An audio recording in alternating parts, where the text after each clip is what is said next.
Então, pessoal, eu vou ter que dividir esse vídeo em partes. E aí eu estava falando sobre o filme, né, A Mente Brilhante, onde a esposa tenta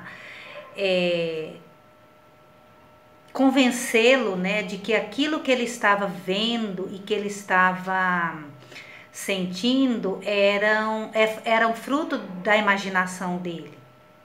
Então, o que não é recomendável, e nesse ponto é onde as famílias, as pessoas, mas vamos dizer assim, por despreparo, não conseguem entrar no delírio da pessoa.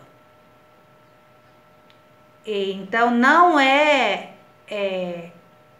bom você tentar explicar com a razão, com algo racional, sem contudo entrar no delírio da pessoa.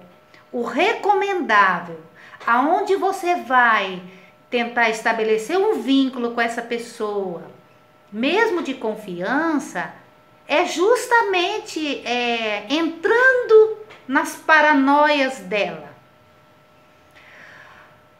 Então, gente, a esquizofrenia, ela tem o seu lado genético.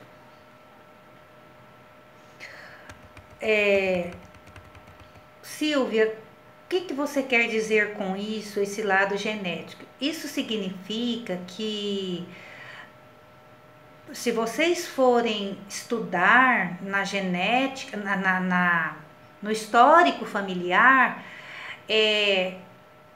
pode ser que tenha pessoas na linhagem que tinham algum tipo de transtorno mental, um sofrimento mental. Então, assim, mas ter uma pessoa com sofrimento mental não é fator determinante para que a pessoa desenvolva a esquizofrenia. O que determina é aquilo que eu já falei no início, a questão de muitos conflitos na adolescência e também conflitos familiares, pessoas que convivem, adolescentes, crianças que convivem num lar desestruturado. E aí a terceira causa também de desencadear a doença é o uso de substâncias psicoativas. Então, esses três fatores são um campo fértil para desenvolver a doença. Então, necessariamente, ter um fator genético não significa, não é determinante para a pessoa desenvolver a doença. Mas quando, além do fator genético, tem uso de substância, um lar desestruturado e a pessoa estar na fase da adolescência, sim, pode acontecer de desenvolver a doença, sim. Então, a esquizofrenia, ela é uma doença que ela carrega muitos estigmas, muito mesmo, e uma segregação. A pessoa normalmente, entre aspas, é considerada como louca, né? E aí, por ela ser considerada como louca, há uma desautorização do discurso.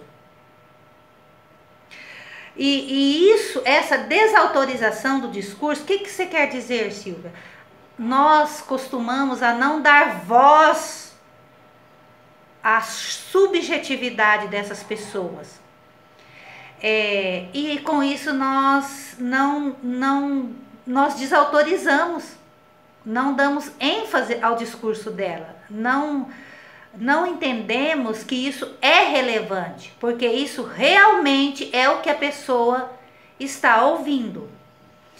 Para vocês entenderem melhor essa questão dessa segregação, de que essas pessoas são tidas como loucas, tem um livro de Foucault que ilustra muito bem sobre a história da loucura, né? Como que essa segregação foi sendo construída, onde ele conta que na Idade Média eles colocavam essas pessoas que apresentavam esses distúrbios, esses sintomas, em embarcações e colocavam essas pessoas mar adentro, chamava a Nau dos Loucos, e o objetivo disso era de limpar a cidade. Essas pessoas, elas não podiam conviver no meio.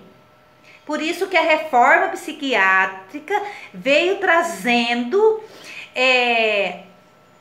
trabalhando no sentido de trazer essas pessoas para o convívio social e sim oferecendo tratamento e acompanhamento para essas pessoas, onde elas possam ter uma vida normal, apesar da doença.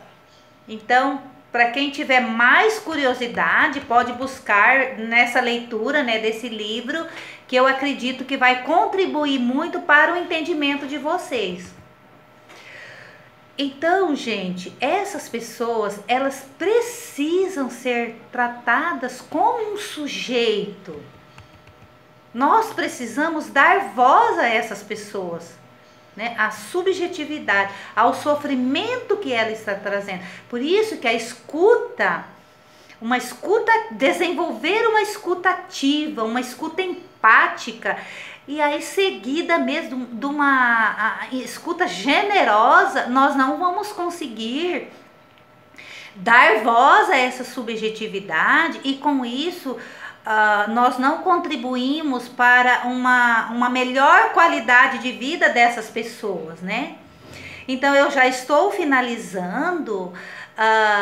Essa doença, ela, para, né, não só ficar na questão difícil da doença, mas para um conforto dos familiares e até das pessoas, esse distúrbio, ele tem tratamento, é uma doença considerada grave, né, que causa muitos prejuízos na vida da pessoa, mas ela tem tratamento.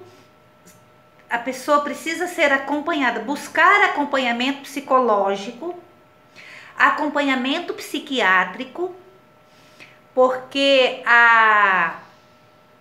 esses delírios e essas alucinações nós chamamos da parte positiva da doença, dos sintomas positivos. Então o medicamento, ele entra equilibrando essas químicas alteradas no cérebro, onde acontece essas desarticulações, de começar a ver coisas, ouvir vozes, e aí o medicamento, ele vai equilibrar essas químicas, onde a pessoa tem condições de, através de psicoterapias, também ir sendo trabalhado os pontos negativos, ou seja, os sinais, os sintomas negativos da doença, que onde é a parte do psicólogo vai trabalhar a questão do autoconhecimento, junto com esse paciente, estudar sobre a doença.